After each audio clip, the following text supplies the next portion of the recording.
Hello everyone, hello my dear lovely students, कैसे हैं आप लोग। I hope you guys are doing great. Welcome back once again to our YouTube channel and this is our first lecture of engineering mechanics. आज से हम लोग engineering mechanics को पढ़ना स्टार्ट कर रहे हैं with the help of MCQ solution. हम लोग कंप्लीट रिवीजन करेंगे। आप लोग का मैकेनिकल इंजीनियरिंग का जितने भी सब्जेक्ट होता है सभी सब्जेक्ट हम लोग यहाँ पे पढ़ेंगे एंड समझेंगे हर एक चीज को, ताकि आप लोग को end of the day complete revision मिले subject wise with the help of MCQ solution. अब देखो, दो तरीका से मैं आप लोग को पढ़ा सकता था। एक ऐसा था कि थ्योरी वाइज में आपको पढ़ाता एंड सेकंड था कि एमसीक्यू वाइज। तो एमसीक्यू वाइज पढ़ाना इसलिए इंपॉर्टेंट है और इसलिए आप लोग के लिए वैल्यूबल रहने वाला है, बिकॉज एक ही टाइम ऑफ पीरियड में आप क्वेश्चन भी लगाना सीख जाओगे, क्वेश्चन को अटेम्प्ट करना भी सीख जाओगे, कैसे क्वेश्चन बनाया जाता, कैसे क्वेश्चन को फॉर्म किया जाता थ्योरी से, वो भी सीख जाओगे एंड कंप्लीट रिवीजन भी हो जाएगा। यहाँ पे ना सिर्फ हम लोग क्वेश्चन लगाएंगे, क्वेश्चन के साथ साथ मैं आप लोग से थ्योरी भी डिस्कस करूंगा। तो जैसे जैसे हम लोग सब्जेक्ट को कंप्लीट करते हुए जाएंगे मैकेनिकल इंजीनियरिंग के सारे सब्जेक्ट को, वैसे वैसे आप लोग कंप्लीट रिवीजन भी करते हुए जाओगे। तो आप देखोगे एंड ऑफ द डे जब आपका कंप्लीट इंजीनियरिंग मैकेनिक्स का जितना भी लेक्चर आने वाला है वो कंप्लीट आ जाएगा, आपको पता चल जाएगा कि आप इंजीनियरिंग मैकेनिक्स में काफी अच्छा महारत हासिल ले लोगे। बिकॉज जैसे मैंने कहा कि यहाँ मैं थ्योरी भी आपको बताऊंगा, सारे वो इंपॉर्टेंट थ्योरी में आप लोग को बताऊंगा, फटाफट बताऊंगा एंड साथ ही साथ क्वेश्चन भी लगाते चलेंगे। एंड मैं और एक चीज बता देता हूं, जैसे अभी हम लोग इंजीनियरिंग मैकेनिक्स को स्टार्ट किए हैं, तो इंजीनियरिंग मैकेनिक्स में जितने भी चैप्टर आते हैं ना, हर एक चैप्टर का मैं टॉपिक का क्वेश्चन लिया हूं। तो टॉपिक वाइज में क्वेश्चन लिया हूं ताकि किसी भी चैप्टर से कोई भी क्वेश्चन छूटे ना जो आपके एग्जाम में आता है। समझ आए कि नहीं? तो आप क्लास में बने रहिएगा एंड कंटिन्यू सारे लेक्चर्स को वन बाय वन करके देखना है। मैं आप लोग को 100% ये आप लोग को गारंटी दे सकता हूं, सिर्फ इसी एग्जाम में नहीं, कोई भी आप लोग का एजेई का एग्जाम रहे, चाहे एसएससी जे एग्जाम रहे, आरआरबी जे एग्जाम रहे, इसरो डीआरडीओ रहे, या फिर आप कोई भी स्टेट लेवल एजेई का एग्जाम दे रहे हो, सभी के लिए काफी ज्यादा आप लोग का हेल्पफुल रहने वाला है। तो चलिए हम लोग आज के लेक्चर को शुभारंभ करते स्टार्ट करते हैं। आई होप सो आप लोग को ये सीरीज पसंद लगेगा एंड आप लोग अगर अच्छा लगेगा तो प्लीज आप लाइक करना।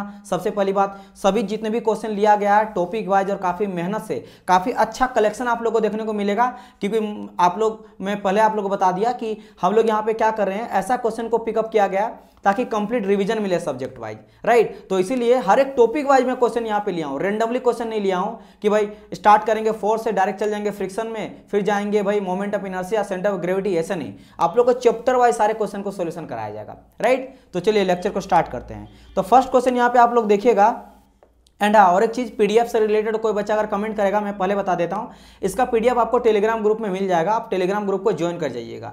डिस्क्रिप्शन बॉक्स में आपको टेलीग्राम ग्रुप का लिंक मिल जाएगा, वहां से जाके आप जुड़ जाना टेलीग्राम ग्रुप में। वहां को लेक्चर वाइज जैसे लेक्चर कंप्लीट होगा उसका आपको पीडीएफ वहां पे मिल जाएगा, ताकि आप लोग फर्दर रिविजन कर सको, ठीक है। तो फर्स्ट क्वेश्चन हम लोग लगाते हैं। फर्स्ट क्वेश्चन क्या बोल रहा है, a force while acting on a body में। अब देखो, जैसे मैंने कहा ना, अच्छा और एक चीज, क्या आप लोगों को पता है मैंने इंजीनियरिंग मैकेनिक्स को ही क्यों स्टार्ट करा? भाई मैकेनिकल का मैं बात करता हूं तो भाई मैकेनिक्स है, सोम है, टॉम है, फ्लूइड है, थर्मो है, इसके अलावा बात करें पावर प्लांट है, आईसी इंजन है, प्रोडक्शन है, मटेरियल साइंस है। इतना सारा सब्जेक्ट को छोड़ के मैंने इंजीनियरिंग मैकेनिक्स को क्यों स्टार्ट करा? बिकॉज डियर स्टूडेंट, अगर आप अच्छा मैकेनिकल इंजीनियर बनना चाहते हो तो आपका इंजीनियरिंग मैकेनिक्स जो है वो काफ़ी अच्छा होना चाहिए। और इंजीनियरिंग मैकेनिक्स देखो कोई अदर मैकेनिकल में नहीं बनाया गया, ये हम लोग 11-12 में ही पढ़ते हैं, 10 से ही पढ़ना स्टार्ट कर चुके हैं। वैसे फंडामेंटल चीज़ें तो हम लोग 7-8 से ही पढ़ते हैं, लेकिन मेनली अगर आप 11-12 अच्छे से पढ़े हो ना साइंस को, तो आप आराम से इंजीनियरिंग मैकेनिक्स को पढ़ सकते हो। एंड पहला बात तो ये, यानी फंडामेंटल चीज़ें है। अगर आप पूरा इंजीनियरिंग को पढ़ना चाहते हो, खासकर मैकेनिकल इंजीनियरिंग को समझना चाहते हो, तो आपका मैकेनिक्स अच्छा होना चाहिए।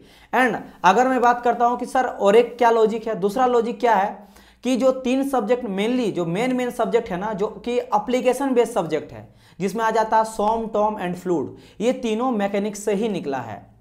बिकॉज हम लोग क्या पढ़ते हैं मैकेनिक्स में, हम लोग पढ़ते हैं फोर्स के बारे में, फोर्स के इफेक्ट के बारे में, इजंट इट। तो हम लोग देखो सोम में भी क्या पढ़ेंगे, फोर्स और फोर्स का इफेक्ट, टॉम में भी क्या पढ़ेंगे, फोर्स और फोर्स का इफेक्ट। एक में पढ़ेंगे डिफॉर्मल फोर्स होता है, मतलब फोर्स में जब, जैसे मैकेनिक्स में सोम का बात करते हैं एंड टॉम का, सोम में क्या होता है, फोर्स हम लोग अप्लाई करते हैं, राइट। तो फोर्स अप्लाई करते हैं तो बॉडी डिफॉर्म भी हो सकता है, इसलिए ना डिफ्लेक्शन वगैरह देखने को मिलता है, स्ट्रेस स्ट्रेन देखने को मिलता है। लेकिन जब मैं टॉम का बात करता हूं तो फोर्स तो लगाते हैं लेकिन डिफॉर्मेशन नहीं होता है, उसमें रेजिस्ट वगैरह करता है। एंड फ्लूइड एक होता है जो कि वाटर यानी कि फ्लो जो आपका फ्लो करता है उसमें किस तरह का प्रेशर वगैरह अप्लाई करता है और उसका क्या इफेक्ट देखने को मिलता है। तो मैकेनिक्स से ही सोम टॉम एंड फ्लूइड निकला, दैट इज वाई मैकेनिक्स को पढ़ना काफी इंपॉर्टेंट है। यहां से मैं आप लोगों को पहले फंडामेंटल को मजबूत करूंगा with the help of MCQ and theory के बेस पे, देन हम लोग धीरे धीरे जो है समझते हुए चलेंगे। एंड जैसे जैसे मैं क्लास लूंगा कुछ ऐसा इंपॉर्टेंट चीज बताऊंगा जो मैं लगभग मैं 7 साल से आप लोगों को पढ़ा रहा हूं मैकेनिकल इंजीनियरिंग स्टूडेंट को, चाहे गेट रहे, ईएससी रहे या फिर स्टेट लेवल एजे रहे, एसएससी जे, आरआरबी जे, इसरो डीआरडीओ जे, सबका मैं पढ़ाता हूं।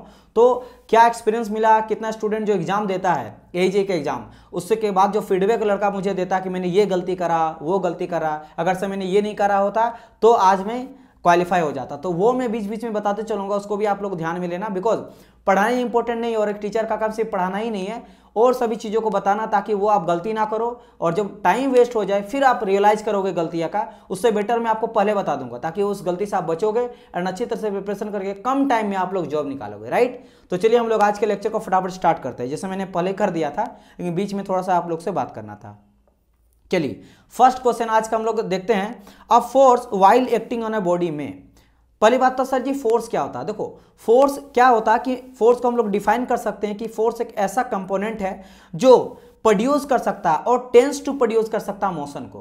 Produce or tends to produce, इसका मतलब क्या है, मोशन यानी गति, या तो गति वो कोई बॉडी अगर स्टेशनरी है, रुका हुआ है, तो फोर्स लगा के उसको गति में ला सकते हैं यानी मोशन कर सकते हैं, या फिर ट्राई करेगा।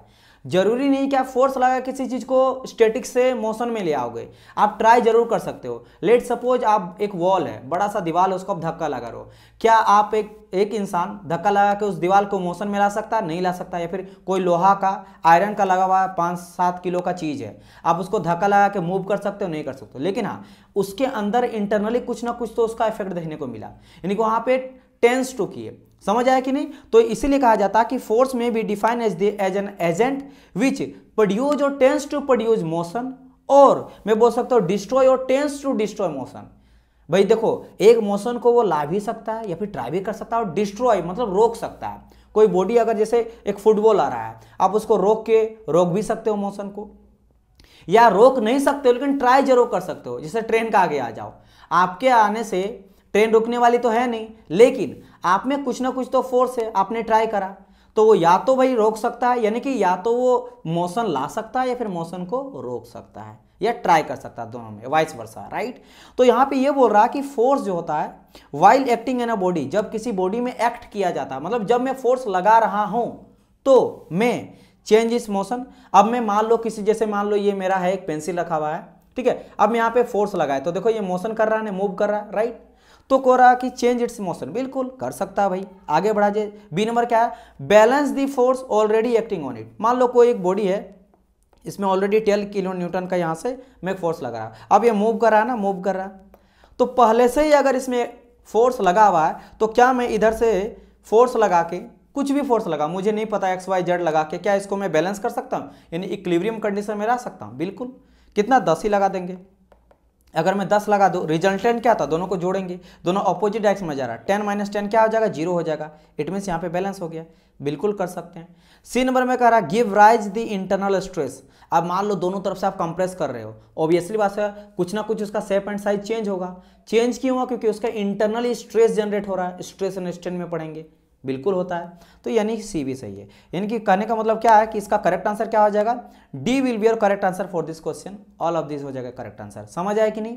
चलिए आगे बढ़ा जाए क्वेश्चन नंबर 2 की ओर। अच्छा, मैं यहाँ पे क्वेश्चन भी करा देता हूँ, this is your first number. चलिए आगे बढ़ते हैं, क्वेश्चन नंबर 2 क्या बोल रहा है, in order to determine the effect, और मैं थोड़ा टाइम भी दूंगा ताकि आप लोग भी देखो कि आप लोग का प्रिपरेशन कैसा है और आप क्वेश्चन लगा रहे हो या नहीं लगा रहे हो, बिकॉज यहाँ पे एमसीक्यू सॉल्यूशन है, बाद में आप लोग का आंसर भी बताऊंगा एंड थ्योरी भी बताऊंगा, बट आप लोग भी खुद से ट्राई करना है। चलिए सेकंड क्वेश्चन लगाइए, in order to determine the effect of force, मतलब कोई बॉडी में मान लो फोर्स लग रहा है, तो उसका इफेक्ट क्या देखने को मिलेगा, acting on a body, we must know. अब मान लो उसका इफेक्ट पता करना है, तो उसके लिए मुझे क्या क्या चीजें जानना पड़ेगा। मेरा बात समझ आए कि नहीं? आप एक इंजीनियर बनना चाहते हो, ठीक है, उसके लिए आपको क्या क्या चाहिए भाई, स्टडी करना, अच्छा मटेरियल रहना, सही टाइम टेबल पे आप लोगों को पढ़ना, रिवीजन करना, टेस्ट सीरीज वगैरह लगाना, फिर प्रिपेयर होना, उसके बाद एग्जाम देने जाना। ऐसा तो नहीं है कि बस मन किए चल दिए, ऐसा नहीं होता, राइट। तो सिमिलरली बात किया जा रहा कि इन ऑर्डर टू, ठीक है, क्या बोल रहा है, in order to determine the effect of force, force का अगर मुझे इफेक्ट डिटरमाइन करना, पता करना है, एक्टिंग ऑन ए बॉडी, किसी बॉडी में फोर्स एक्ट लग रहा है, तो मुझे क्या क्या पता होना चाहिए, इसके बारे में बात कर रहा है। तो बोल रहा the magnitude of the force. अब देखो यू नो दैट दो तरह का होता है, मैंने कहा ना फंडामेंटल बताएंगे, पहले इसका आप लोग आंसर अभी तक करो, मैं आप लोग कुछ बताता हूं। यू नो दैट दो तरह का क्वांटिटी होता है, एक होता है वेक्टर क्वांटिटी। अच्छा क्वांटिटी क्या होता है? क्वांटिटी जिससे हम लोग किसी चीज को मेजर करते हैं, 2 किलो, 4 किलो, 4 घंटा, 5 घंटा, इतना हीट, समझ आया, इतना किलो जूल, तो वो क्या होता है? क्वांटिटी होता है मेजर करने का। अब ये क्वांटिटी दो तरह का होता है, एक होता है वेक्टर क्वांटिटी, एक होता है स्केलर क्वांटिटी। अब बेसिक डिफरेंस फटाफट में बता देता हूं, वैसे हम लोग थ्योरी में क्लास में देखेंगे, लेकिन स्केलर होता है, एक वेक्टर होता है। क्या होता है दोनों में डिफरेंस सर? स्केलर में सिर्फ और सिर्फ मैग्नीट्यूड आपको मिलता है, डायरेक्शन का पता नहीं चलता है, ठीक है। लेकिन अगर मैं वेक्टर का बात करूं तो इसमें मैग्नीट्यूड के साथ साथ डायरेक्शन भी रहता है। इसमें क्या रहता है? स्केलर में ओनली मैग्नीट्यूड। सर जी थोड़ा एग्जांपल बता के समझाइए। फॉर एग्जांपल आप टाइम का बात करो, समय का बात करते हैं। जब मैं टाइम आपसे पूछता हूं कि अभी देखो तो कितना टाइम हो रहा है डियर, तो आप लोग जितना भी टाइम में पढ़ रहे हो, आप स्मार्टफोन या लेपी से देखोगे, सर जी 7 बज रहा, 8 बज रहा, 10 बज रहा, नाइट AM PM जो भी है, ठीक है। क्या आपने यहाँ डायरेक्शन का यूज करा कि सर जी 10 बज रहा है नॉर्थ डायरेक्शन पे, 10 AM in north direction, south direction, कुछ भी नहीं, आपने नहीं कहा। लेकिन when we discuss about the force, जब मैं यहाँ पे फोर्स का बात करता हूं तो आप बोलिएगा कि सर जी याद करो, जब मैं फोर्स को दिखाते हूँ कैसे करता हूँ? 10 न्यूटन, और इस तरह से हम लोग एरो दिखाते हैं ना, F = क्यों दिखाया जाता है? वो वेक्टर क्वांटिटी है, क्योंकि वहां पे डायरेक्शन भी लगाना पड़ेगा। अब बोलेंगे सर जी थोड़ा सा इजी तरीके से समझाइए, चलिए मैं समझाता हूं। मान लेते ये एक रूम है, ठीक है, और आपकी मम्मी बोली कि बेटा इस चेयर एक है, इस चेयर को ना, ठीक है, एक टेबल है, इस टेबल को आप क्या करो ना, इस रूम में ले जाओ, और यहाँ पे और एक रूम है, ये रूम नंबर 2 है, रूम नंबर 1 है, ठीक है। यानी वो डायरेक्शन भी बोली, क्योंकि आपको पहला रूम पे ही ले जाना, आपका क्या है? डेस्टिनेशन है फर्स्ट रूम। आपने क्या करा? फोर्स लगाया इस डायरेक्शन पे, यहाँ भी एक रूम है, मान लो इस साइड में एक रूम है, रूम नंबर 3। आपने इधर फोर्स लगाया, और फोर्स लगा के ये जो टेबल है ना, आप तीसरा रूम पे ले आए, तो क्या वो काम माना जाएगा? आप किसी और घर में जाकर टेबल को रख दिए, वो काम नहीं माना जाएगा। सिमिलरली कूली, आप कूली को बोलोगे बोगी नंबर 10 में मेरा ले जा सामान, वो कहीं 11 नंबर ले जा, आप पैसा दोगे, उल्टा आप डांटोगे, ठीक है, समझ आए कि नहीं? तो यानी यहाँ क्या हुआ? फोर्स जब मैं बात करता हूं ना, फोर्स का, एक्सेलरेशन का, इन सभी में क्या होता है? मोमेंटम वगैरह में आपको डायरेक्शन भी बताना पड़ता है।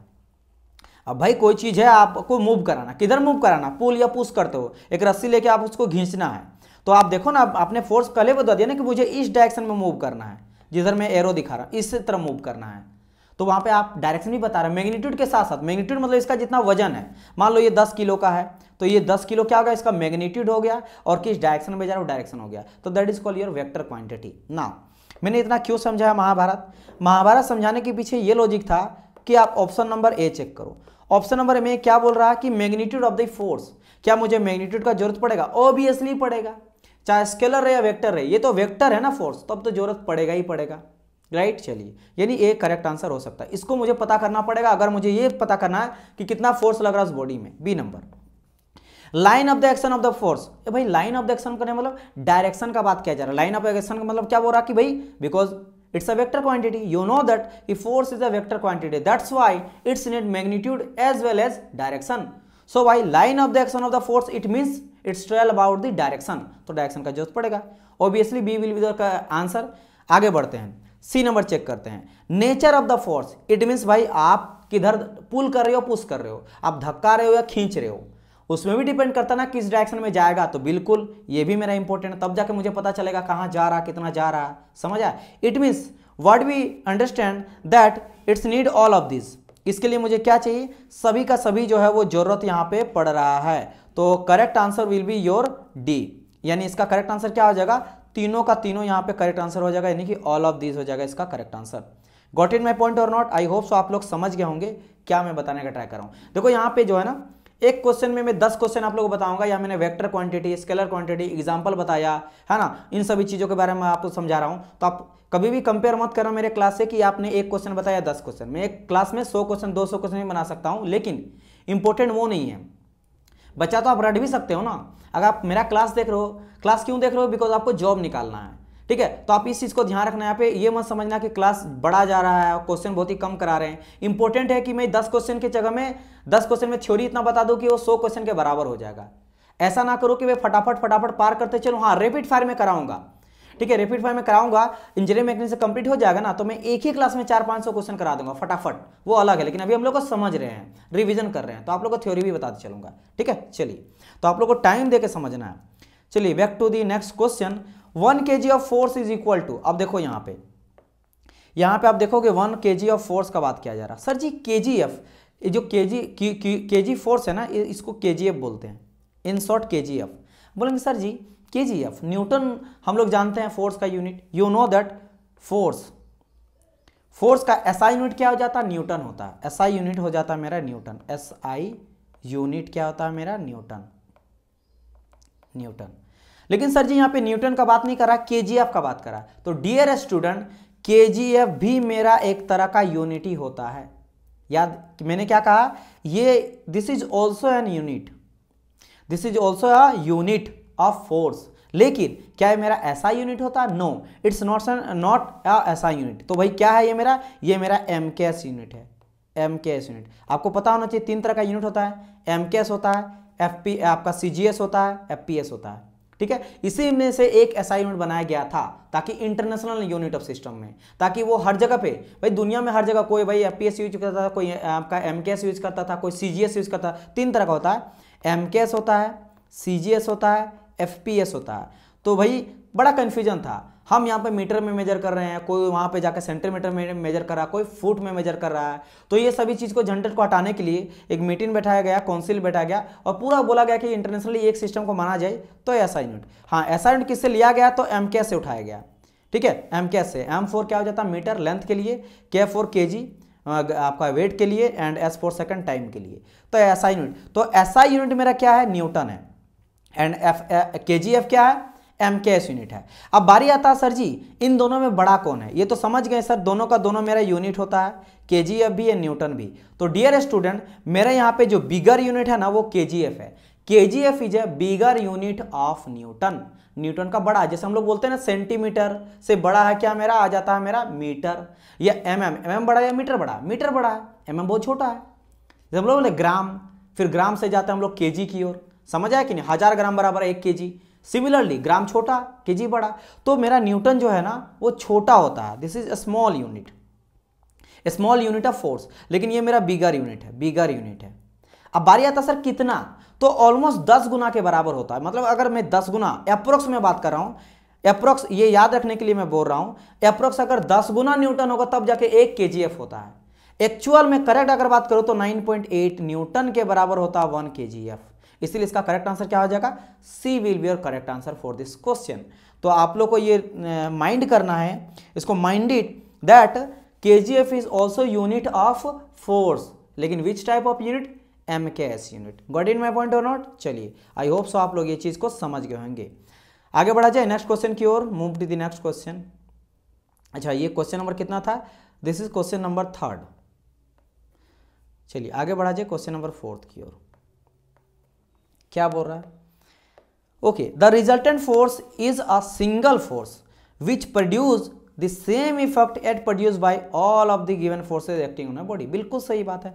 बोल रहा कि मान लो एक फोर्स है, इसमें आपने क्या करा, यहाँ से एक फोर्स लगा, यहाँ से इस तरह फोर्स लगा, यहाँ इस तरह करके ये F1 लगा, ये F2 लगा, ये F3 लगा, और ये मान लो 8 किलो न्यूटन ही मान लेते हैं, 8 न्यूटन का लग रहा है, F2 तो 2 न्यूटन का लग रहा है, एंड F3 जो है आपका 10 न्यूटन का लग रहा है। तो ये इंडिविजुअल हो गया, इंडिविजुअल हो गया। एंड अगर मैं रिजल्टेंट बोलूँ, रिजल्टेंट में क्या था, सम ऑफ सबको जोड़ के, तो मैं रिजल्टेंट क्या करूँगा, F1 plus F2 plus F3, तो तीनों को जोड़ूंगा तो कितना, 8 प्लस 2 प्लस 10, इट मीन्स क्या हो गया, यहाँ पे 20 आ गया। तो क्या ये बोल रहा है कि resultant force is a single force. बिल्कुल, ये मेरा रिजल्टेंट 20 किलो न्यूटन को मैंने क्या करा, इस तरफ करके मैं डायरेक्ट R बोलूंगा कि भाई रिजल्टेंट कितना निकला मेरा फोर्स 20 न्यूटन का, ये इसमें लग रहा है मेरा, इजंट इट। चलिए अपोजिट डायरेक्शन में लगता तो मैं नेगेटिव करता है ना, इस तरह से मान लो यहाँ से F1 लगता मान लो 10 न्यूटन का, और इधर से लगता मेरा 8 न्यूटन का, ठीक है, F2। तो अलग डायरेक्शन में देन मैं यहाँ पे करूंगा F1 माइनस F2, बड़ा में से छोटा को घटाएंगे, इजंट इट, रिजल्टेंट करने के लिए। लेकिन यहाँ पे मैं एक ही डायरेक्शन में अगर मैं लेके चलता हूँ तो बोल रहा कि यार single force which produce the same effect, क्या सेम इफेक्ट करेगा produce by the all of the given forces. बिल्कुल सही भाई, तीनों मिला के 8 प्लस 2 10 प्लस 10 20 और 20, बात तो एक ही है, तो बिल्कुल it's a true, it's a true thing. तो करेक्ट आंसर इसका क्या आ जाएगा, करेक्ट आंसर ए हो जाएगा। गॉट इट माई पॉइंट और नॉट। चलिए ये चीज हो गया, आगे बढ़ा जाए नेक्स्ट क्वेश्चन की ओर। क्वेश्चन नंबर 5, चलिए क्वेश्चन नंबर 5 की ओर पढ़ते हैं। क्वेश्चन क्या बोल रहा है, the algebraic sum of resolve part of a member of forces in a given direction is equal to the resolve part of their resultant in the same direction is known as। देखो पूरा का पूरा ये statement बोल दिया गया है किसका, principle of resolution of forces का। ठीक है, ये बोल रहा है algebraic sum of the result part of the, मतलब एक बॉडी में जितने भी फोर्स लग रहा है ना, सबका रिजल्टेंट का जो वैल्यू रहता है वो, और जितने भी आपका ऑल और डायरेक्शन में लग रहा है सबको, मतलब समझो मेरी बात, वही चीज मैंने जो इससे पहले बताया, 3 फोर्स का रिजल्व करेंगे, उसका वैल्यू रिजल्टेंट का सबका वैल्यू एक ही होता है। तो this is called principle of resolution of forces. तो दिस इज टोटली आपका क्या है, एक आपका स्टेटमेंट है। ठीक है, स्टेटमेंट है आपका, तो ये आपका बी करेक्ट आंसर हो जाएगा। इसमें कोई समझने वाली बात नहीं है, दिस इज एन स्टेटमेंट, और मैं आप लोगों को समझा भी दिया। ओके, चलिए क्वेश्चन नंबर 6 की ओर आ जाते हैं। क्वेश्चन नंबर 6 काफी इंटरेस्टिंग, क्योंकि ये जो क्वेश्चन है यहाँ पे मैं आपको एक थ्योरी बताऊंगा रिजल्टेंट फाइंड आउट करने का। अच्छा देखो, मैं जब फोर्स के बारे में आपको पढ़ाया ना, तो फोर्स आपका पैरेलल होता है, नॉन पैरेलल फोर्स होता है। थोड़ा मैं आप लोगों को चीजें बताता हूँ which is very very important. जब मैं फोर्स आपको कहता हूँ ना, तो फोर्स पहले तो मेनली 2 तरह का होता है। कौन कौन सा सर जी, एक होता है पैरेलल फोर्सेस, एक होता है नॉन पैरेलल फोर्सेस। मैंने क्या कहा, पैरेलल, एक होता है मेरा नॉन पैरेलल। सर जी इसका मतलब क्या होता है, पैरेलल फोर्सेस मतलब देखो ये parallel forces, you know that parallel forces एकदम पैरेलल, मतलब इन दोनों के बीच का डिफरेंस जो है ना वो एकदम समान रहता है। अगर यहाँ इन दोनों के बीच का डिफरेंस अगर मान लेते हैं 10 mm का है, तो यहाँ भी 10 mm का रहेगा, यहाँ भी 10 mm का रहेगा। This is called parallel. और नॉन पैरेलल फोर्सेस क्या होता है, जब मेरा डिस्टेंस टाइम के साथ, यानी जैसे जैसे हम लोग आगे बढ़ेंगे वैसे वैसे क्या हो जाता है, घटते जाता है या बढ़ते जाता है, मतलब सेम नहीं रहता। या फिर जब उन दोनों फोर्स आपस में कहीं मिलता है ना, या फिर दोनों कोइंसाइड कर जाता है, दोनों इंटरसेक्ट कर जाता है।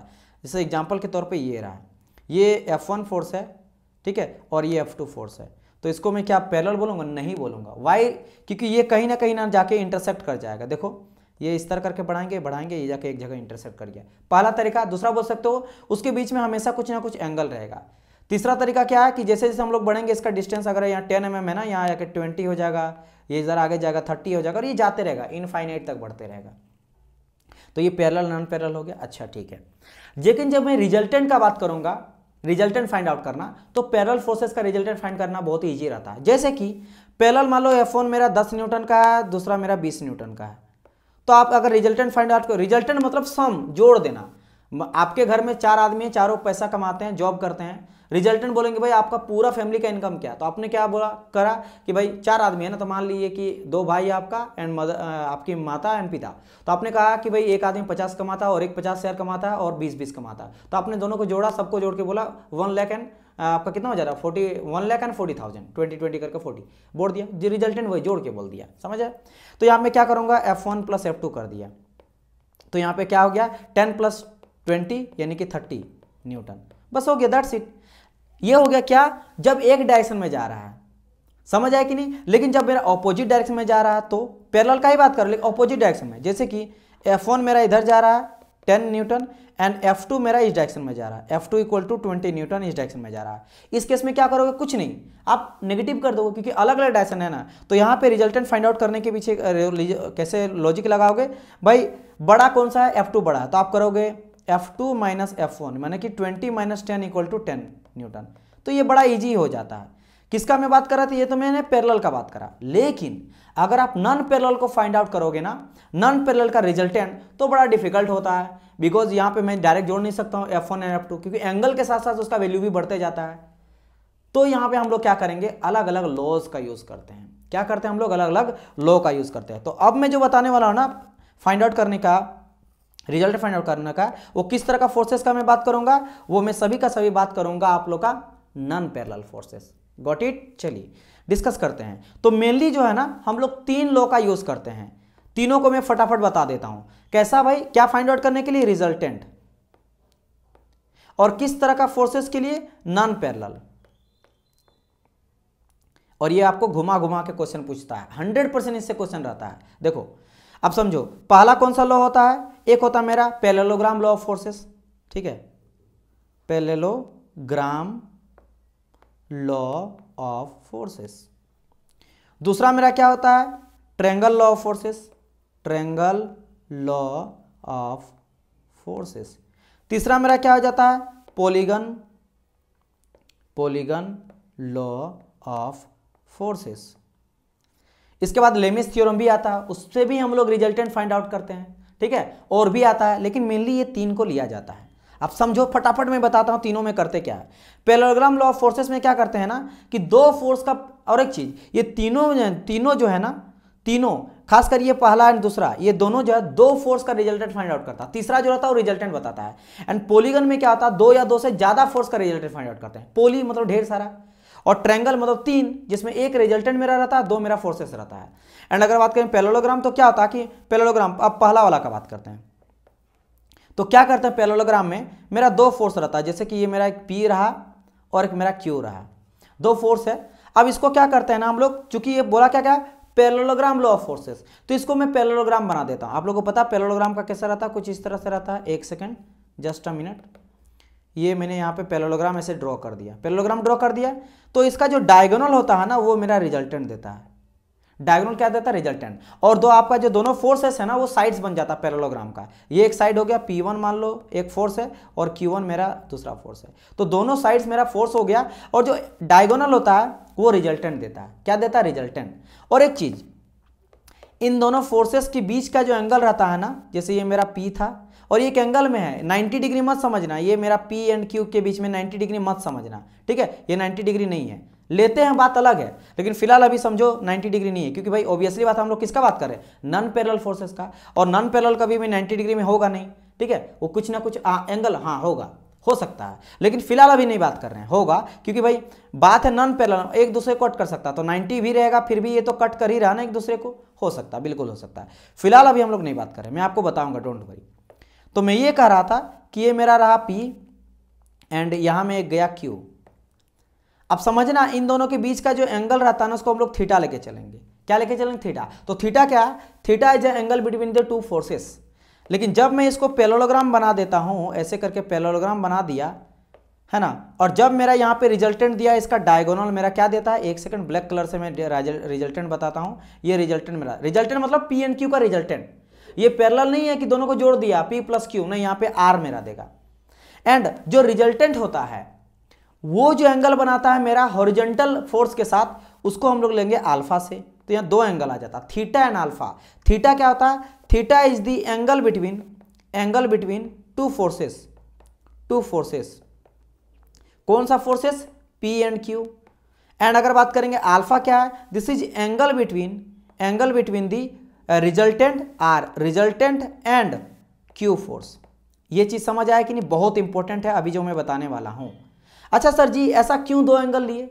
Dear student, you know that force is a vector quantity, and vector quantity में क्या क्या चीज का जरूरत पड़ता है, डायरेक्शन का भी एंड मैग्नीट्यूड का भी। तो मुझे रिजल्टेंट का डायरेक्शन भी पता करना है, रिजल्टेंट का मैग्नीट्यूड भी पता करना है। तो सबसे पहले हम लोग पता करते हैं कि सर जी रिजल्टेंट का वैल्यू कितना आएगा, R इक्वल टू, तो R इक्वल टू आता है आप मेरा P² plus Q² plus 2PQ cos theta. इसको आपको रट लेना है, रूट अंडर में रट लेना है, P² plus Q² plus 2QP cos theta, एकदम रट लेना है। एंड अगर मैं यहाँ पे बात करता हूं दैट जो, अच्छा ये R क्या हो गया, this is your magnitude of the resultant.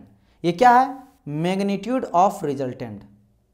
यहां देखो ज्यादा कंफ्यूजन मत होना, force is a vector quantity and vector quantity direction resultant दोनों चाहिए। तो पहले मैग्नीट्यूड मतलब क्या था, वैल्यू 8, 10, 15, 20, 4 किलो, 5 किलो मैग्नीट्यूड है। तो रिजल्टेंट जो है, रिजल्टेंट क्या किया, फोर्सेस को जोड़ के किया ना, तो भाई ये सबको जोड़ के कुछ ना कुछ फोर्स आएगा, 400 फोर्स, 500 किलोमीटर, 800 किलोमीटर, तो क्या मैग्नीट्यूड ही तो हुआ। मैंने आपको समझाया था मैग्नीट्यूड क्या था। लेकिन अभी डायरेक्शन कैसे पता चलेगा, डायरेक्शन किसका, रिजल्टेंट का, क्योंकि मुझे रिजल्टेंट का ही डायरेक्शन पता करना है। तो मैंने कहा कि रिजल्टेंट जो है ना अल्फा एंगल के साथ है, हॉरिजॉन्टल फोर्स के साथ अल्फा एंगल, तो मुझे ये एंगल पता चल जाएगा ना अल्फा, तो मुझे पता चल जाएगा कि रिजल्टेंट का डायरेक्शन क्या है, क्योंकि डायरेक्शन और मैग्नीट्यूड दोनों चाहिए। तो यहां पे हम लोग करते हैं क्या, tan alpha, and tan alpha equal to होता है Q sin थीटा प्लस हो जाता है P plus Q cos theta. अब ये कैसे हुआ, क्या ये रट के होता, नहीं, इसका पूरा डेरिवेशन होता डियर स्टूडेंट, लेकिन अभी डेरिवेशन बताते चलेंगे तब तो भाई लेक्चर ही हो जाएगा ना। इतना समझो, ये दोनों याद रखना है। दिस इज योर क्या, डायरेक्शन ऑफ रिजल्टेंट। तो अब देखो डायरेक्शन भी मुझे मिल गया, मैग्नीट्यूड भी मिल गया, तो वेक्टर क्वांटिटी फोर्स इज है। ये दोनों चीज को आपको याद रखना, इससे ढेर सारा आपको स्टेटमेंट, न्यूमेरिकल, वन लाइनर, लंबा सब पूछ सकता है। समझ आया। अब यहां पे देखो मैंने कहा था इन दोनों के बीच में एंगल जो है ना थीटा, जो हम लोग लिए थे ना theta between the two forces P Q के बीच में जो थीटा था वो 90 मेरा नहीं है, लेकिन अगर 90 हो गया तो देखो यहां पे क्या होगा। अगर मैं यहां पे थीटा के जगह में 90 पुट कर दिया तो आपको पता होना चाहिए कि कॉस 90 का वैल्यू क्या आ जाता है। आपको पता होना चाहिए कि साइन जो है जीरो का वैल्यू होता है जीरो, साइन जीरो का वैल्यू जीरो होता है। एंड अगर मैं बात करूंगा साइन 90 का वैल्यू हो जाता है 1, तो जस्ट उल्टा होता है मेरा कॉस वाला। यानी कि अगर बात करेंगे कॉस 0 इज इक्वल टू 1 होता है एंड कॉस 90 इक्वल टू होता है 0। मैंने आपको रिवर्जन करा दिया। यानी कि मुझे चाहिए कॉस 90, तो कॉस 90 का वैल्यू क्या होगा 0, यानी कि इसको बोल सकते हैं 0, यानी कि पूरा का पूरा वैल्यू 0 कट जाता है। तो बचता है ओनली क्या है, रिजल्टेंट इक्वल टू, यहाँ बचेगा क्या मेरा, रिजल्टेंट इक्वल टू मेरा बचेगा ओनली क्या, P square plus Q square. ये बचा मेरा, ये बहुत इंपॉर्टेंट है, ये बहुत इंपॉर्टेंट है। ये क्या बता रहा कि मैंने जब क्या लिया, cos 90 लिया, यानी कि ये कब हुआ, जब मेरा पी एंड क्यू जो है ना, पी एंड क्यू के बीच में 90 थीटा है, एंगल का कितना है 90 है। और ये पूछेगा आपको क्या है ना, आर इक्वल टू ऐसे बोलेगा sum of the horizontal square plus sum of the vertical का whole square, or equal to, बात तो एक ही है ना। ये पी बेसिकली क्या हॉरिजॉन्टल है, ठीक है, सॉरी वर्टिकल है, पी आपका क्या वर्टिकल है और आपका क्यू जा रहा है हॉरिजॉन्टल की ओर। तो यहाँ पे मान लो इस तरह का कोई ढेर सारा फोर्स लग रहा है, इस तरह लग रहा है, ऐसे लग रहा है, तो इस सबका शब्द हॉरिजॉन्टल फोर्सेस है, तो सबको जोड़ के करेंगे सम ऑफ द वर्टिकल, ये हॉरिजॉन्टल और ऊपर तरफ लगेगा सम ऑफ द वर्टिकल। समझ आया कि नहीं, ये चीज ध्यान रखना। तो एंगल अब यहाँ पे कुछ भी पुट करो ना, थीटा का जगह 90 पुट करो, 180 पुट करो, जो भी पुट करो, तो ये चीजों को ध्यान रखना। तो ये हो गया मेरा क्या, पैरेललोग्राम लॉ ऑफ फोर्सेस। अब थोड़ा मैं डायरेक्ट बता देता हूँ क्या ट्रायंगल लॉ ऑफ फोर्सेस क्या होता है। इतना आई होप सो समझ में आ गया, वेरी वेरी इंपॉर्टेंट। ये पूरा 1 घंटा का लेक्चर में आप लोग को शॉर्ट में समझाने का ट्राई करा, सिर्फ डेरिवेशन नहीं बताया। चलिए अब बात करते, देखो अब कुछ नहीं है। ट्रायंगल ऑफ फोर्स क्या कहता है डियर स्टूडेंट, इसमें भी हम लोग रिजल्टेंट फाइंड आउट करते हैं। इसमें लोग ट्रायंगल बना के, जैसे एक पॉइंट से कनकरेंट क्या होता है पता होना चाहिए। कनकरेंट क्या होता है, एक पॉइंट से जब फोर्सेस निकलता है ना उसको कनकरेंट कहते हैं। एक पॉइंट, कोई मेरा मान लो एक पॉइंट है, इस पॉइंट से इस तरह करके F1 जा रहा है, F2 निकल रहा है, ठीक है, या फिर कोई फोर्स निकल रहा है और कोई फोर्स आके इधर अंदर आ रहा है, F3 फोर्स, 3 तरह का फोर्स है, ठीक है, F1, F2 एंड F3। तो ये एक पॉइंट से निकल रहा है, इसको कनकरेंट कहते हैं। तो तीनों फोर्स को मैं ट्रायंगल बनाऊंगा, लेकिन हाँ कैसे, पैरेलली, जैसे F1 जिस डायरेक्शन में जा रहा है उसी पैरेलल, तो F1 देखो इस डायरेक्शन में जा रहा है तो इसी के पैरेलल में ले लो, देखो दोनों आपस में पैरेलल है ना, पैरेलल है, तो इसी तरह पैरेलल ले लेंगे, ठीक है। तो दिस इज योर F1, ये F1 हो गया। फिर बात करेंगे F2 किधर जा रहा है, इसके पैरेलल, तो इसके पैरेलल हम लोग ऐसे ले लेंगे, ऐसे ले लेंगे, समझ आया। तो क्या हो गया, ये मेरा F2 हो गया। एंड F3 कैसे जा रहा था, इस डायरेक्शन में जा रहा है, तो इसके पैरेलल ले लेंगे, इस डायरेक्शन में इस तरह पैरेलल ले लेंगे, और ये आपस में जाके क्लोज कर जाएगा। तो देखो F1 F2 F3 हुआ, तो इस तरह से क्या हो जाता है, ये ट्रायंगल ऑफ फोर्स। अब इसका मुझे क्या करेंगे, एक मेरा रिजल्टेंट देगा, तो रिजल्टेंट हो गया। और पॉलीगन में क्या होता है, पॉली में ढेर सारा, यानी कि एक कनकरेंट में ढेर सारा फोर्स निकला, F1 F2, ठीक है, यहां से गया मान लो F2, F3 हुआ, F4 गया, ठीक है। तो क्या गया, सब सेम उसी तरह इसके पैरेलल ही लेंगे। F1 किधर जा रहा है भाई, इस डायरेक्शन में जा रहा है, तो इधर एक ले लिए, ये हो गया F1। F2 किधर जा रहा है, इस डायरेक्शन में जा रहा है, ठीक है, तो कुछ इस डायरेक्शन में ऐसे कुछ जा रहा है, तो ये हो गया मेरा F2। F3 ऊपर जा रहा है, तो F3 मेरा ऊपर जा रहा है, इधर से ले लेंगे, लेकिन हाँ सबको क्लोज करना है, ठीक है, क्या करना, सबको क्लोज करना, तो कुछ ऐसे जा रहा है, ये हो गया मेरा F3, ठीक है। और F4 नीचे आ रहा है, तो नीचे इस तरह आएगा, ठीक है, नीचे आएगा, और ये जिसको जो क्लोज करेगा ना वो रिजल्टेंट देगा। समझ आया, मतलब बेसिकली समझ लें, सबको हम लोग एक बनाते हैं, लेकिन खाली पैरेलल लेना, जिधर ये जा रहा है F1 उधर ही F1 जा रहा है, जिधर F2 जा रहा है उधर आपका F2 जा रहा है, इसी तरह करके हम लोग क्लोज करेंगे। जो क्लोज करता है ना वो मेरा रिजल्टेंट देता है। तो ये सब अलग अलग तरीका होता है रिजल्टेंट फाइंड आउट करने का। अभी जो मैंने पढ़ा था सबसे ज्यादा यूज करते हैं वो पैरेललोग्राम लॉ ऑफ थ्योरम पढ़ते हैं, जिसमें R इक्वल टू क्या था, result find P square plus Q square plus 2pq cos theta and tan phi equal to क्या आ जाता है, Q sine theta divide by p plus Q cos theta. इसको आप लोग को याद रखना है। तो देखो resultant of two forces p and q acting on angle theta, मतलब वही वाला चीज बात कर रहा है यहाँ पे, ठीक है। दो हम लोग लेंगे इस तरह करके, ठीक है, एक मैंने यहाँ पे p ले लिया है, q ले लिया, तो थीटा एंगल है। तो बताइए इसका जो है रिजल्टेंट कैसे फाइंड आउट करेंगे। तो आप उन्हें पैरेललोग्राम बनाया, इसको देखो ट्रायंगल से भी बना सकते हैं, ट्रायंगल ऑफ थ्योरम से भी बना सकते हैं, लेमिस थ्योरम से भी बना सकते हैं, लेकिन सबसे इजी होता है मेरा आपका पैरेललोग्राम लॉ ऑफ फोर्सेस। तो इसके अकॉर्डिंग हम लोग डायगोनल R निकालेंगे, तो क्या आ जाएगा, P square plus Q square plus 2pq cos theta, यानी कि B will be your correct answer. Got it my pointer, जहां पे theta will be your angle between the two forces, ठीक है, जो कि पॉलीगन के दो साइड बनाता है। चलिए तो 6 का हो गया मेरा बी आंसर। ये काफी इंपॉर्टेंट था आप लोग को समझाना। अब देखो ये आ जाता क्वेश्चन नंबर 7, ये 6 था, एक second, this is a question number 6, this is a question number 7। Okay चलिए देखो यहाँ पे आप बात करा क्या, आपके रिजल्टेंट का डायरेक्शन tan phi, क्या था tan phi इक्वल टू, आप लोग को याद होगा, देखो resultant of two forces P and Q acting on angle theta max an angle alpha with the force P के साथ बना रहा है, तो मैं इस तरह का दो ले लिया है ना, इसको P माना, इसको Q माना, ठीक है, और ये मेरा गया रिजल्टेंट, मान लो R गया, ये पॉलीगन बना के, ठीक है, ये R मेरा गया क्या, रिजल्टेंट गया। तो इसके बीच में पहली बात तो यहाँ पे मुझे एक चीज़ बताना पड़ेगा आपको, दोनों फोर्सेस के बीच में एंगल कितना है, तो इसको मैं थीटा लेके अगर चलूँगा तो यहाँ पे जो मेरा रिजल्टेंट बना, दिस इज जो रिजल्टेंट, इसके साथ जो है P के साथ क्या बना रहा है, अल्फा बना रहा है, अल्फा बना रहा है, तो tan अल्फा इक्वल टू क्या हो जाएगा, तो यहाँ पे सिंपल करेंगे हम लोग, tan अल्फा इक्वल टू हम लोग क्या पढ़े थे, अच्छा इसको पॉलीगन इस तरह करके बना देंगे, तो ये हो जाएगा मेरा क्या, Q sine theta plus P plus Q cos theta, यानी C करेक्ट आंसर। बस सिंपल लॉजिक है, ठीक है, इसको डेरिवेशन के साथ समझना आएंगे वो बात की बात है। क्वेश्चन नंबर 8, चलिए आगे बढ़ते हैं। क्वेश्चन नंबर 8 देखिएगा क्या बोल रहा है question, the resultant of two force P and Q such that P is the greater than Q, यहाँ पे P जो फोर्स है ना वो ज्यादा बड़ा है Q से, okay, acting along same straight line, लेकिन स्ट्रेट लाइन में काम कर रहा है, दोनों का दोनों स्ट्रेट लाइन ही जा रहा है, बट इन अपोजिट डायरेक्शन, मतलब एक अगर इधर जा रहा है ना P तो Q आपका इधर जा रहा है, बस। एंड क्या बोल रहा है, acting on the same straight line and P, बस ये चीज है। तो आपको बोला गया कि इसका जो है रिजल्टेंट कैसे फाइंड आउट करोगे, लेकिन यहाँ पे एक बोला गया कि P मेरा बड़ा है, मान लेते P इक्वल टू मेरा 10 न्यूटन अगर है तो Q मेरा 8 है, कम है, तो यू नो दैट भाई ये मेरा क्या है, पैरेलल है ना भाई, एक डायरेक्शन में जा रहा है ना, नॉन पैरेलल तो है नहीं, गॉट इट माई पॉइंट। अच्छा इसके लिए कुछ नहीं करना, रिजल्टेंट इक्वल टू दोनों को जोड़ देंगे, जो बड़ा रहेगा अलग अलग जा रहा है तो घटा देंगे, क्योंकि अलग डायरेक्शन में जा रहा है, सेम डायरेक्शन में जाता है तो जोड़ देते, मान लो यहाँ P जाता है और Q जाता है, तो मैं क्या करता यहाँ पे 8 रहता और एक 10 रहता, तो R इक्वल टू बोल देते 8 प्लस 10 इक्वल टू 18, मेरा न्यूटन आ गया आंसर। लेकिन चूंकि अलग डायरेक्शन में जा रहा है, बड़ा कौन है मेरा 10 है, यानी P बड़ा है, तो P माइनस Q कर देंगे, 10 माइनस 8 बराबर 2 आ जाएगा न्यूटन मेरा रिजल्टेंट, तो P माइनस Q, तो बस हो गया, बड़ा में छोटा घटा देंगे, दैट्स इट। तो मेरा क्या हो गया, मेरा B हो जाएगा करेक्ट आंसर, ठीक है, 8 का B। आगे बढ़ा जाए, क्वेश्चन नंबर 9 ही आ जाएगा, right, okay. The resultant of two equal forces P making an angle theta, देखो यहाँ पे क्या करा ना, वही रिजल्टेंट वाला चल रहा है, इस तरह ढेर क्वेश्चन आता है, क्योंकि एग्जाम में बार बार रिपीटेड आता है, इसलिए मैं क्वेश्चन को सबको पिकअप करा हूं।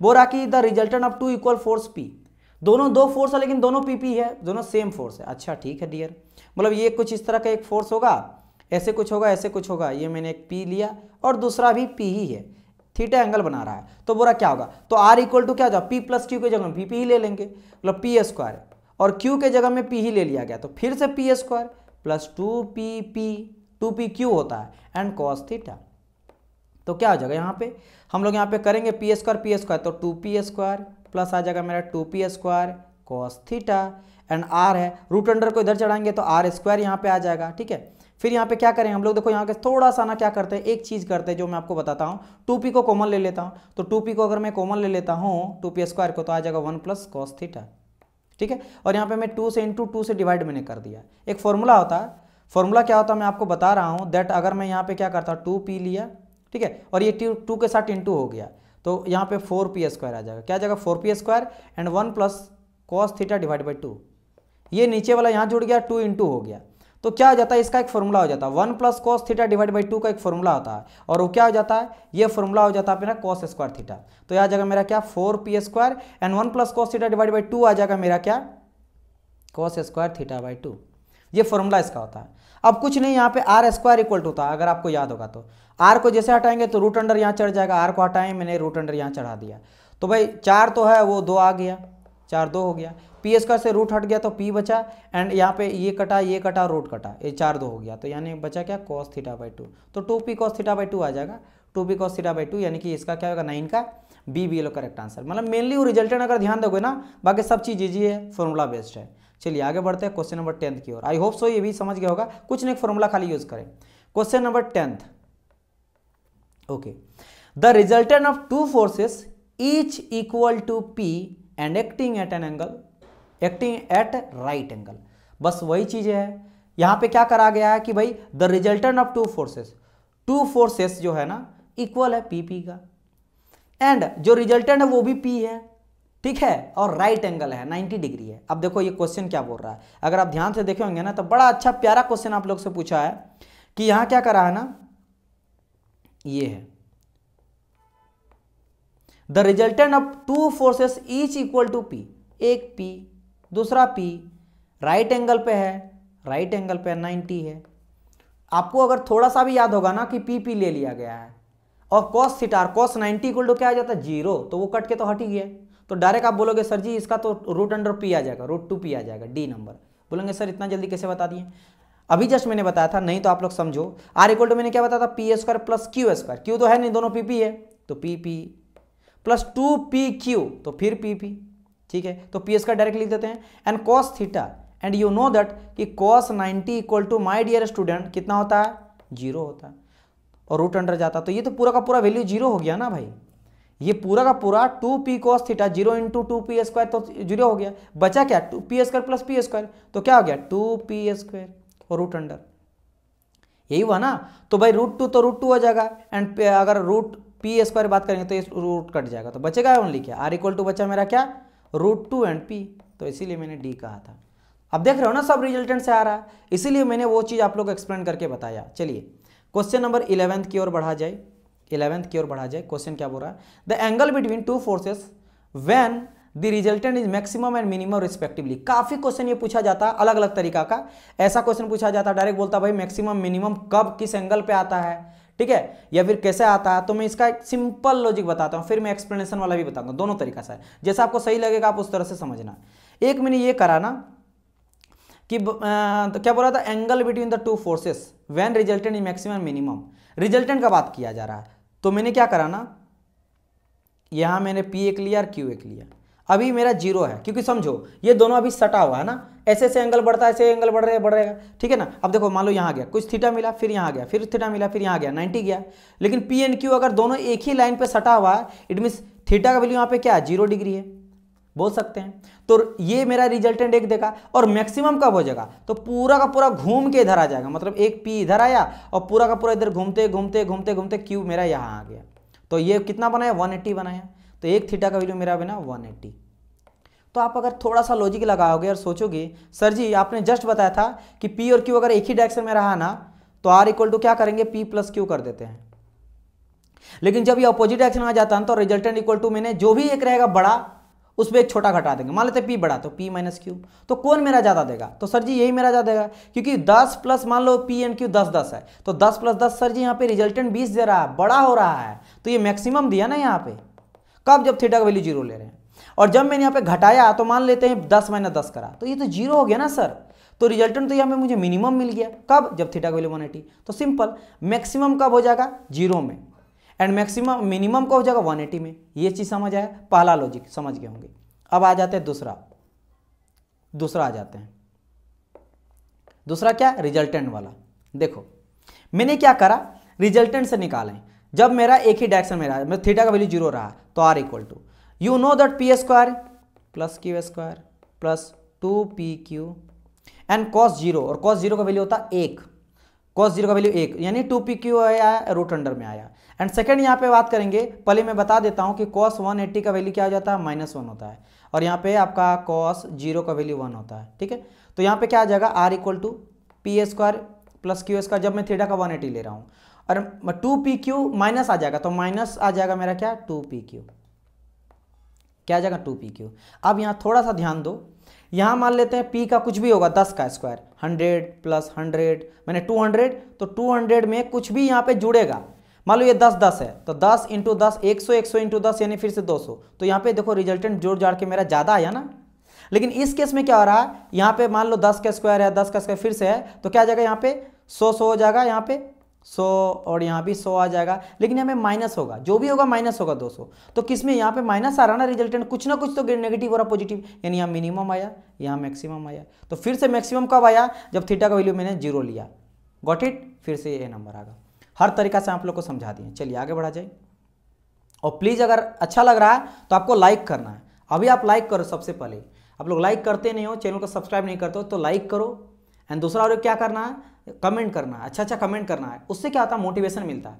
मोटिवेशन मिलेगा तो आपके लिए और मेहनत किया जाएगा। और इस तरह का कंटेंट देंगे जो कि आपको कोई नहीं देता है, ठीक है, कोई नहीं देगा उस तरह का कंटेंट देंगे, तो आप लोग को शेयर करना है। जितना ज़्यादा बच्चा आएगा उतना ज़्यादा मैं आप लोग को मेहनत करके पढ़ाऊंगा, राइट। चलिए क्वेश्चन नंबर 12 की ओर आगे बढ़ा जाए। ये आपका 11 था ना, ठीक है, चलिए 11 था, ये आपका 12th नंबर का। If the resultant of two equal forces has the same magnitude as either of the forces then the angle between the two forces. अब यहाँ पे एंगल आपसे पूछा गया है, लेकिन ये बोल रहा ना, ध्यान से देखो क्वेश्चन क्या आ रहा है, और क्वेश्चन को बड़ा प्यार से समझना, पढ़ना, ये नहीं कि 10 बार क्वेश्चन को ही पढ़ रहे हो। वो रहा the resultant of two equal force, पहले दो इक्वल फोर्स का बात करा गया कि टू इक्वल फोर्स का जो रिजल्टेंट होगा ना, same magnitude of either of the forces, यानी कि P P and P, resultant भी पी, टू इक्वल फोर्स। तो मैंने क्या करा यहाँ पे, एक को मैंने पी लिया, ठीक है, और दूसरा भी मैंने पी लिया, एंड बोला कि रिजल्टेंट जो होगा ना has the same magnitude of either of the forces, इसमें से एक मेरा वही एक रिजल्टेंट भी पी ही है। चलो then the angle between the two forces, तो बोल रहा है एंगल बिटवीन, यानी कि मैंने रिजल्टेंट जो फाइंड आउट करा ये भी मेरा पी ही है। तो बोल रहा कि angle between the two forces, तो दो फोर्स, ये तो पी है ना, दिस इज योर रिजल्टेंट, इन दोनों के बीच का फोर्स मेरा कितना, मतलब थीटा कितना होगा, एंगल कितना होगा, ये आपसे पूछ रहा है। चलिए मैं क्या करता हूँ, पहले तो R equal to you, we know that P plus Q, तो पी पी आ जाएगा, तो डायरेक्ट मैं करूँ यहाँ पे 2p² आ जाता है, आपको पता होगा, फिर से यहाँ पे 2p² आ जाता है, कॉस थीटा आ जाता है, एंड रूट अंडर आ जाता है, यही आ जाता है। अच्छा ठीक है सर, और एक चीज़ r इक्वल टू भी मेरा p ही है, तो क्या मैं r के जगह में भी p बोल सकता हूँ? बिल्कुल सर बोल सकते हैं। और यहाँ पे रूट को हटा के इधर चल जाएगा, तो ये p आ जाएगा, तो आ जाएगा मेरा p² plus 2p² cos theta, और 2p को इधर मैं नेगेटिव कर दूँ, माइनस 2p² कर देता हूँ, तो आ जाएगा मेरा क्या, 2p² कॉस थीटा। तो यहाँ पे एक p से p घटा, तो बचेगा क्या, minus p² equal to 2p² cos theta. और ध्यान दो यहाँ पे p² खत्म हो गया, तो बचेगा क्या यहाँ पे, -1 इक्वल टू कॉस थीटा, यही बचा ना, है ना, 2 बचा यहाँ पे, -1 इक्वल टू 2 और -1/2 इक्वल टू कॉस थीटा। अब आप लोग को थोड़ा सा ट्रिग्नोमेट्री का चीज़ पता है कि थीटा के किस वैल्यू में -1/2 आता है, तो we know that 120 cos 120 equal to आ जाता है -1/2, यानी कि थीटा का वैल्यू क्या आ गया, 120। This will be your correct answer, तो आ गया 120, दैट्स इट। समझ आप देख रहे हो ना रिजल्टेंट से कितना क्वेश्चन बन रहा है, तो ये हो गया आपका डी आंसर। समझ आया कि नहीं? चलिए आगे बढ़ा जाए नेक्स्ट क्वेश्चन की ओर, move to the next question. And next question बहुत ही प्यारा आ रहा है, एक second, this is your 12th number, this is your 13th number. The resultant of two force P and Q is R. यहाँ पे बोला गया कि रिजल्टेंट जो है ना पी एंड क्यू का आर दिया गया है। If Q is double, Q जो एक फोर्स को दुगना कर दिया जा रहा है, तो न्यू रिजल्टेंट जो है, the new resultant is perpendicular to the P, और मेरा बोला गया है कि जो न्यू रिजल्टेंट है ना वो परपेंडिकुलर है मेरा पी फोर्स का। चलो पहले मैं डायग्राम, और डायग्राम भी थोड़ा सा समझ लेना, खुद से समझोगे ना बहुत अच्छी तरह से आप लोग बना सकते हो। तो एक मेरा क्यू है, ठीक है, एंड एक पी है, तो मैंने इस तरह कुछ करा, ठीक है। एक मेरा क्या है, क्यू मैंने यहाँ ले लिया और पी मैंने यहाँ ले लिया, एंड इसका रिजल्टेंट मेरा आर है, ठीक है, this is my R, right, this is my R, okay. And फिर बोल रहा कि भाई क्या बोल रहा था, new resultant is perpendicular to the P. अच्छा, मतलब न्यू रिजल्टेंट मेरा परपेंडिकुलर टू पी है, यानी कि कहने का मतलब क्या होगा, ये फिर से बन के मेरा ये हो जाएगा, रिजल्टेंट भी यहाँ पे है और क्यू भी यहाँ पे है, यानी डायरेक्ट मैं बोल सकता हूँ ना कि यहाँ पे 2q हो सकता है।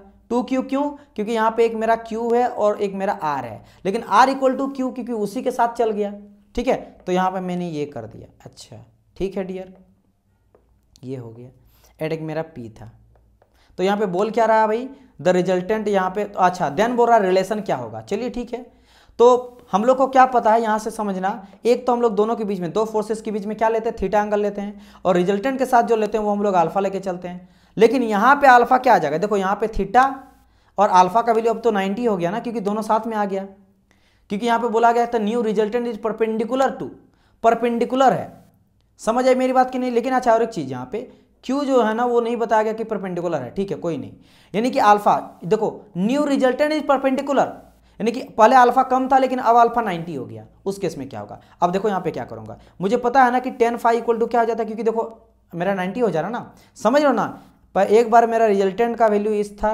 फिर क्या बोल रहा कि new resultant perpendicular to the P के साथ परपेंडिकुलर, तो यानी कि ये मेरा पी है तो पी के साथ ये मेरा परपेंडिकुलर बन गया आर, तो यानी अल्फा का वैल्यू हो गया क्या 90, तो क्यू के साथ मिल गया, ठीक है। And tan phi equal to क्या जानते हैं हम लोग टेन फाई इक्वल टू जानते हैं Q sine theta divide by P plus Q cos theta, यही जानते हैं। अच्छा, और क्यू को मैं डबल कर दूंगा, क्यू अगर डबल हो गया तो क्योंकि आर क्यू के साथ आर मिल गया तो 2q हो गया ना, तो यह आ जाएगा मेरा 2q sine theta divide by जाएगा p plus 2q cos theta, क्या tan phi equal to, okay. Now अगर मेरा जो है फाई का वैल्यू 90 हो जाता है, अच्छा एक चीज़ बताओ, फाई का वैल्यू 90 यानी कि टेन 90 का बात कर रहे हैं यहाँ पे, यही बोल रहा ना, अल्फा फाई बोल रहे हैं, अल्फा का वैल्यू 90। अब टेन 90 इक्वल टू होता है इन्फिनिटी, ये आपको नहीं पता तो जान लो कि टेन 90 का वैल्यू होता है इन्फिनिटी, और इन्फिनिटी कब आ जाता है, एनीथिंग डिवाइड बाई जीरो को हम लोग क्या बोलते हैं, इन्फिनिटी। कुछ भी मान लो 100 डिवाइड बाई जीरो तो आ जाएगा इन्फिनिटी, क्योंकि जीरो को 100 को डिवाइड अगर मैं जीरो से करूंगा, कितनों बार करो, इन्फिनिटी टाइम भी करो ना, फिर भी 100 नहीं आएगा, इसे इन्फिनिटी हो जाता है।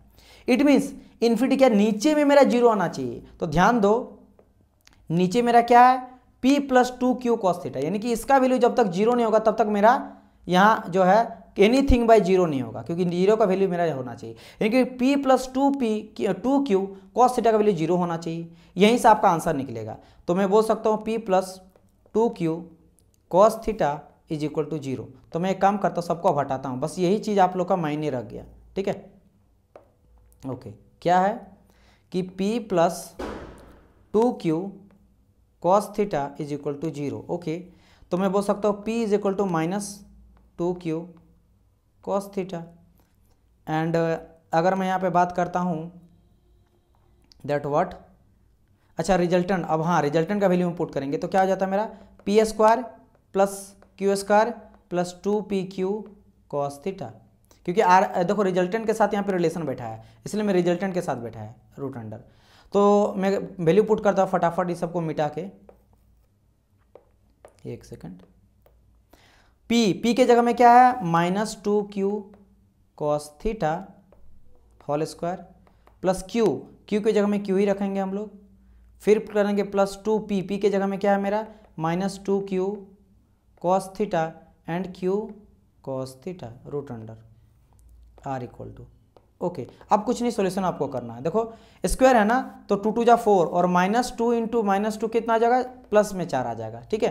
तो मैं यहाँ पे 4 लिख सकता हूँ, जस्ट अ मिनट, ये मेरा 4 आ जाएगा एंड q का q स्क्वायर आ जाएगा, कॉस थीटा आ जाएगा, प्लस आ जाएगा यहाँ पे, और देखो यहाँ पे प्लस 2 इंटू करेंगे तो 4 और माइनस आ जाएगा बाहर, minus 4 q square and cos square.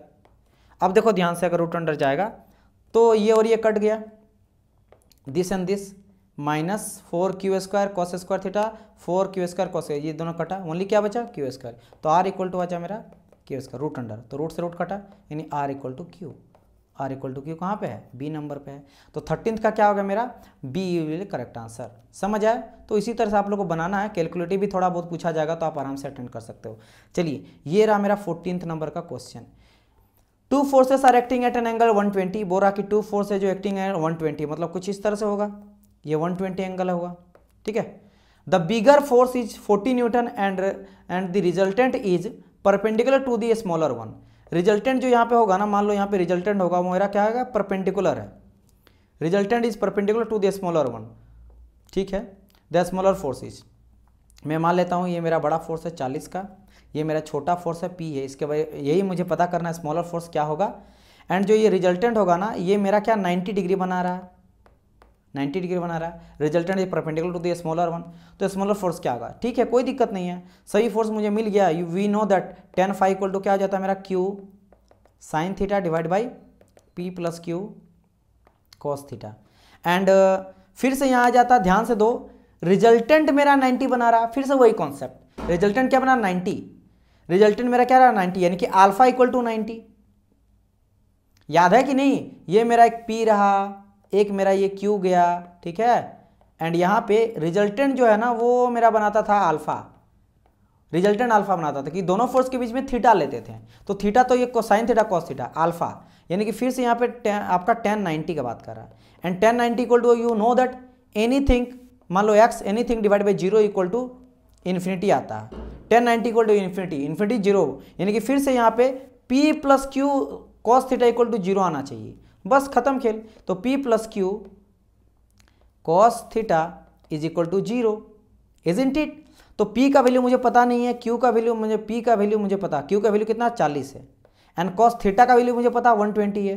तो कॉस 120 इज इक्वल टू 0। अब यहाँ पे क्या करेंगे, p इज इक्वल टू कर देते हैं -40 एंड कॉस 120 का वैल्यू हो जाता है -1/2। कितना होता है -1/2, अभी जस्ट मैंने बताया था।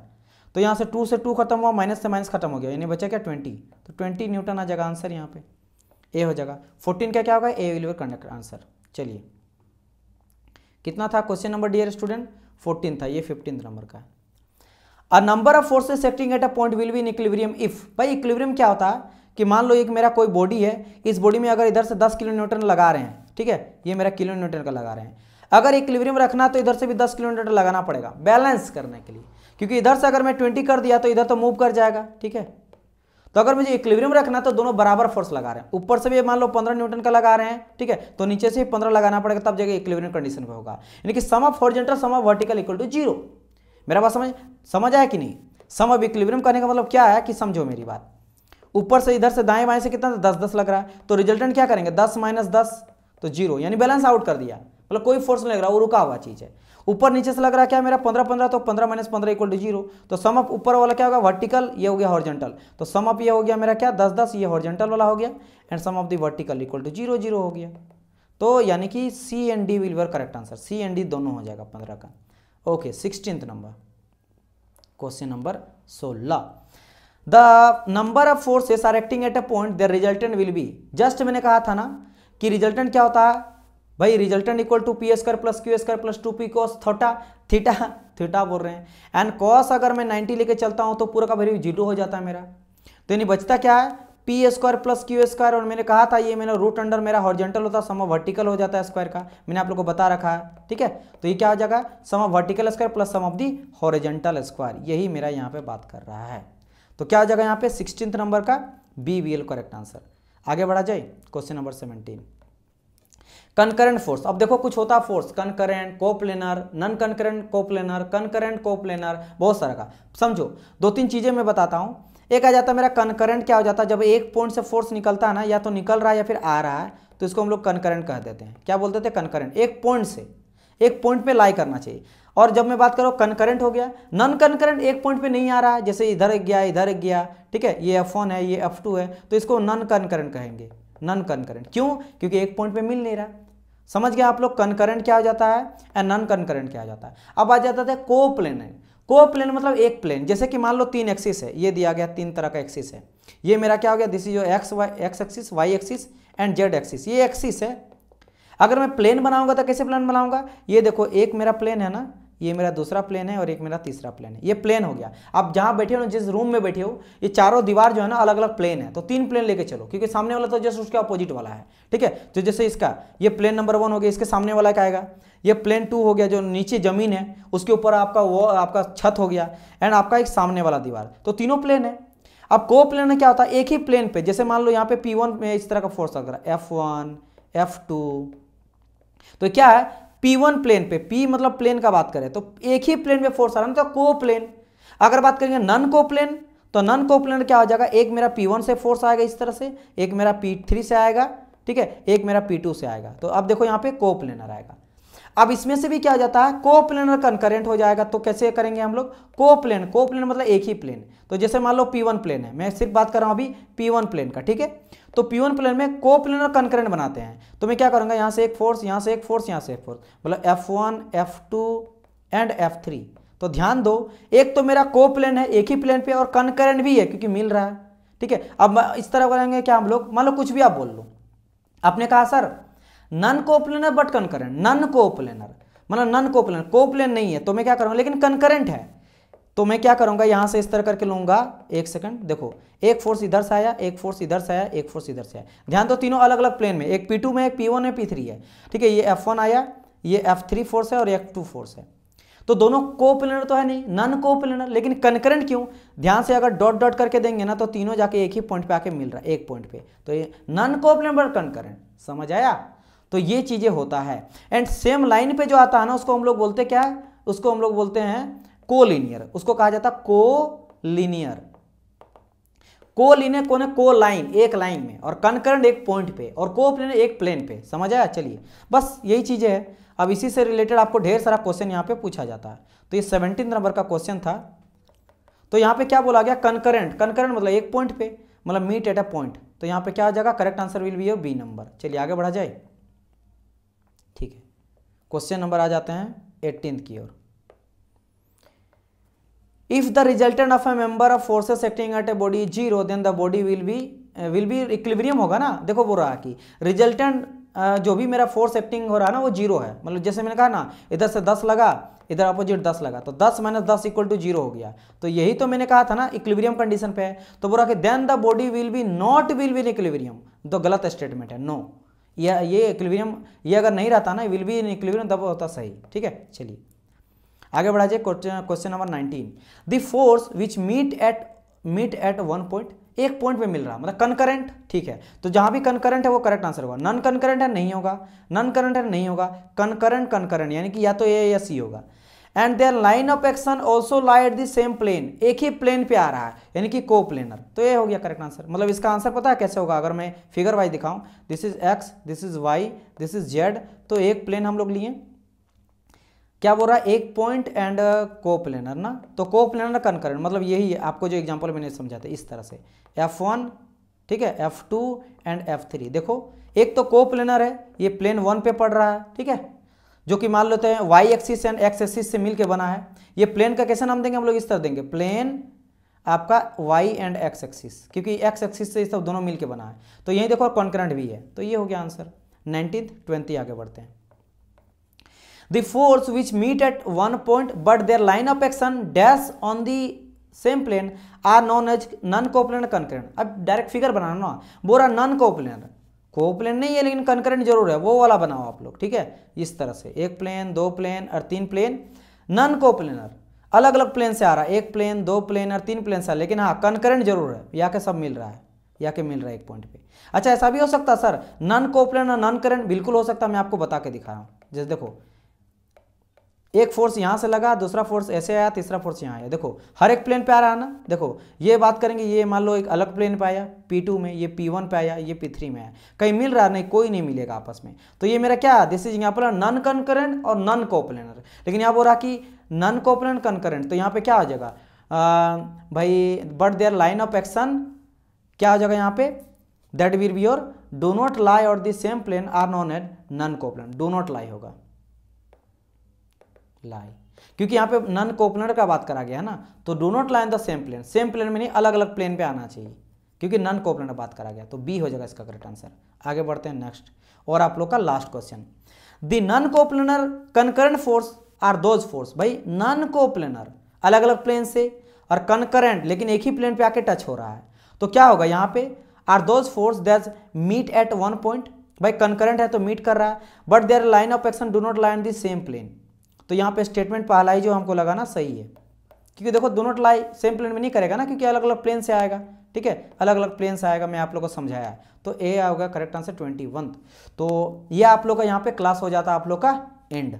समझ आया कि नहीं? चलिए आई होप सो आप लोग को इंटरेस्ट लगा होगा क्लासेस में। सो गाइज अगर आप महाजनको का प्रिपरेशन कर रहे हो तो इसका जो है टेलीग्राम ग्रुप बना दिया गया, जैसे मैंने कहा आप लोग उसमें ज्वाइन कर जाना, पीडीएफ वगैरह उसमें आपको मिल जाएगा। गाइडेंस सीरीज भी मैं आपको पढ़ाया हूँ, जैसे बेस्ट बुक हो गया, किसको आप बेस्ट बुक को फॉलो करना है, इसके अलावा कट ऑफ वगैरह का बात करेंगे, या फिर कैसे आप लोग को स्टडी करना है, हर एक चीज़ से रिलेटेड सिलेबस, एग्जाम पैटर्न क्या रहने वाला, सब चीज़ मैं डिस्कस करा हूँ। तो पुणे, नागपुर और नासिक में आप लोग का ऑफलाइन बेचे चरा हाइब्रिड, आप ऑफलाइन क्लास के साथ साथ आप ऑनलाइन कोर्सेज भी देख सकते हो। तो दोनों तरह का आपको मिलेगा, ऑफलाइन ऑनलाइन दोनों मिलेगा पुणे, नागपुर, नासिक में। 24 नवंबर से आप लोग का क्लासेस जो स्टार्ट किया जा रहा है, तो आप लोग वहाँ से क्लास ले सकते हो। ठीक है, याद रखना ये डेट एंड इसके अलावा ऑनलाइन बैच आपको लेना सिर्फ और सिर्फ ऑनलाइन बैच, तो मैं आप लोग को पढ़ाऊंगा कंप्लीट मैकेनिकल इंजीनियरिंग एजे दोनों का।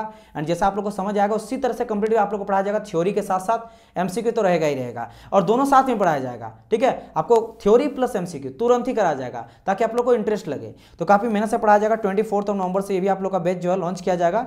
आप लोग अभी जाके आप परचेस कर सकते हो क्लासेस को, एंड आप देख सकते हो। उसके लिए कॉन्टैक्ट नंबर दिया गया, आप कॉन्टैक्ट नंबर को बात कर लेना, सभी चीज़ आप लोग को पता चल जाएगा।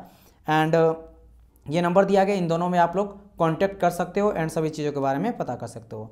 तो वीडियो देखने के लिए thank you so much. And अगर आप मुझसे कोई भी आप लोगों को क्वारी पता करना है, लाइक अगर आपको गाइडेंस के रिलेटेड हो, कैसे प्रिपरेशन करना है, कुछ भी मुझसे अगर पर्सनली क्वेश्चन करना है तो आप लोग मेरा इंस्टाग्राम को फॉलो कर लेना, ट्विटर को भी फॉलो कर लेना। अदर चीज़ों के लिए अदर बहुत सारा क्विज हो गया मैकेनिकल से रिलेटेड, बहुत ही इंटरेस्टिंग चीज़ें मैं आप लोग को देते रहता हूँ। तो इंस्टाग्राम एंड ट्विटर का हैंडल है उत्तम सर मैकेनिकल, आप लोग फॉलो कर लेना, ठीक है, ताकि आप लोग को मिलते रहे, कोई डाउट रहे तो। एंड कोई अगर चीज़ें अगर कोई चीज़ पूछना है तो कमेंट मुझे करना। मैं मिलता हूँ नेक्स्ट पार्ट में, तब तक के लिए good bye and God bless you all.